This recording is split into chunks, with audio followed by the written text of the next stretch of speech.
നമസ്കാരം, ശ്രീജേഷാണ്, friends academy. എന്താണ് എല്ലാവരുടെയും വിശേഷങ്ങൾ? നല്ല മഴ തുടങ്ങിയിട്ടുണ്ട്. ഓക്കെ, ഞാൻ ഈ ഒരു വീഡിയോ ഇടാനുള്ള കാരണം 2 ദിവസം മുന്നേ എൻ്റെ ഒരു സുഹൃത്ത്, നമ്മുടെ സ്റ്റുഡൻ്റ് തന്നെയാണ്. നമ്മുടെ സ്റ്റുഡൻ്റ് എന്ന് പറഞ്ഞാൽ നമ്മുടെ സുഹൃത്തുക്കളാണല്ലോ.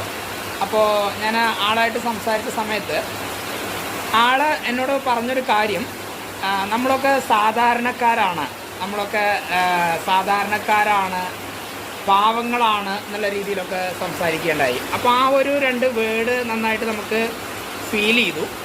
അപ്പോൾ അതായിട്ട് ബന്ധപ്പെട്ട് ഞാൻ 2 ദിവസമായിട്ട് കുറേ കാര്യങ്ങൾ ഇങ്ങനെ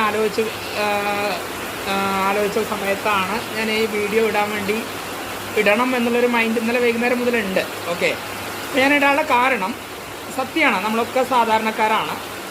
ഞാൻ ഫ്രണ്ട്സ് അക്കാദമിയുടെ കാര്യങ്ങൾ പറയുകയാണെങ്കിൽ നമ്മൾ മെയിനായിട്ട് നമ്മൾ ഇലക്ട്രിക്കൽ സംബന്ധമായ ജോലി ചെയ്യുന്ന ആളുകൾക്ക് വയർമാൻ പെർമിറ്റ് എടുത്തു കൊടുക്കുക, അതേപോലെ തന്നെ C class license, B class license, അങ്ങനെയുള്ള കാര്യങ്ങളാണ് നമ്മൾ ചെയ്തുകൊണ്ടിരിക്കുന്നത്.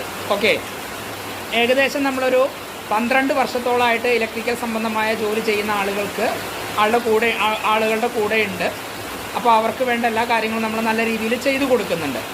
അപ്പോൾ ഞാൻ നമ്മുടെ ഇലക്ട്രിക്കൽ സംബന്ധമായ ജോലി ചെയ്യുന്ന ആളുകളോടാണ് പറയുന്നത്, നമ്മളൊക്കെ സാധാരണക്കാരാണ്. നമ്മളൊരു കോൺട്രാക്ടറെ കീഴിൽ അപ്രൻറ്റീസ് വയർമാനായിട്ട് രജിസ്റ്റർ ചെയ്തിട്ടാണ് നമ്മൾ വയർമാൻ പെർമിറ്റ് എടുത്തിട്ടുള്ളത്. ഓക്കെ, അപ്പോൾ ഇവിടെ ഞാനിത് പറയാനുള്ള കാരണം, നിങ്ങൾ വയർമാൻ പെർമിറ്റ് എടുത്ത ഉടനെ ഒരു B ക്ലാസ് അല്ലെങ്കിൽ A ക്ലാസ് കോൺട്രാക്ടറെ കീഴിൽ രജിസ്റ്റർ ചെയ്യണം. എങ്കിൽ മാത്രമേ നമുക്ക് B ക്ലാസിനെ കുറിച്ചോ അതേപോലെ C ക്ലാസിനെ കുറിച്ചോ ചിന്തിക്കാൻ കഴിയുകയുള്ളൂ.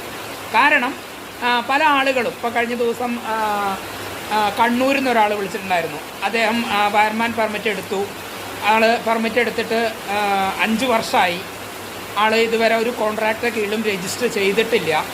ഓക്കെ, ഇന്നലെ ഞാൻ എൻ്റെ ലൈസൻസിൻ്റെ കീഴിലൊരു ഡിക്ലറേഷൻ എടുക്കാൻ വേണ്ടി പോയിരുന്നു. അപ്പോൾ അദ്ദേഹത്തിൻ്റെ വയർമാൻ പെർമിറ്റ് എടുത്തിട്ട് 5 വർഷമായി.